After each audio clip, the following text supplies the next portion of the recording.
Selamat pagi, salam sejahtera. Isu hangat pagi ini gempar, Perdana Menteri bakal lakukan rombakan kabinet. Berita sepenuhnya. Perdana Menteri bakal lakukan rombakan kabinet.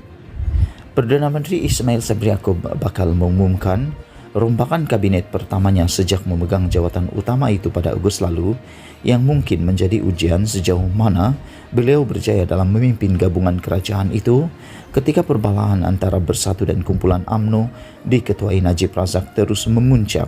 Malaysia Now difahamkan rombakan kabinet itu mungkin berlaku seawal bulan depan, walaupun satu sumber dalaman UMNO berkata rombakan barisan anggota kabinet tersebut tidak akan dilaksanakan secara besar-besaran. Bagaimanapun, tumpuan akan diberikan kepada Bersatu, Menteri dan Timbalan Menteri dari Perikatan Nasional PN. Sebarang perubahan dari sudut keseimbangan parti-parti dalam kabinet ketika ini perlu memastikan gabungan kerajaan itu tetap utuh, walaupun perbalahan dan serangan terus berlaku, terutamanya antara UMNO dan Bersatu. Dari sudut itu, sumber rapat dengan pentadbiran Ismail Sabri Yaakob memaklumkan kepada Malaysia Now usahanya untuk mengimbangi antara kedua gabungan itu bagi mengekalkan kesatuan kabinetnya lebih sukar daripada apa yang pernah dialami Dr. Mahathir Mohamad. Dalam kes Mahathir, wujud perbalahan yang berterusan antara Bersatu dan PKR.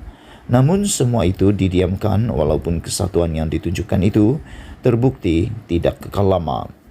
Bagi Ismail pula, beliau perlu berdepan dengan pimpinan partinya yang berterusan, menyerang menteri-menteri yang ada dalam kabinet beliau.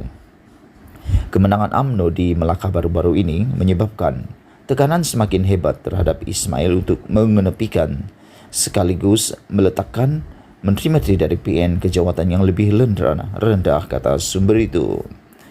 Baru-baru ini, Najib melancarkan serangan terbuka terhadap Menteri Keuangan Tengku Zafrul Abdul Aziz ketika bekas Perdana Menteri itu meningkatkan kesaan supaya kerajaan membenarkan pengeluaran caruman kumpulan wang simpanan pekerja KWSP. Usahlah dengar nasihat Menteri Keuangan ketinggalan zaman PN, kata Najib. Akan tetapi, mengenepikan parti-parti selain UMNO adalah tindakan bunuh diri bagi Ismail ketika lebih 50 ahli Parlimen PN adalah antara yang menyokong dan sekaligus memastikan beliau memegang jawatan Perdana Menteri. Satu sumber mengatakan walaupun Ismail menjadi Perdana Menteri secara kebetulan, beliau sedar kesan politik jika dilihat cenderung bersama atau bersekutu dengan Najib. Setakat ini, beliau berjaya tunjukkan dirinya tidak dengar apa yang diperkatakan bosku, kata sumber itu, merujuk gelaran yang digunakan Najib. Beliau juga hanya berikan peranan kecil kepada Najib sebagai penasihat ekonomi. Sementara Muhyiddin yang merupakan musuh utama Najib diberikan kuasa besar dengan jawatan penting menangani pelan pemulihan pasca pandemik.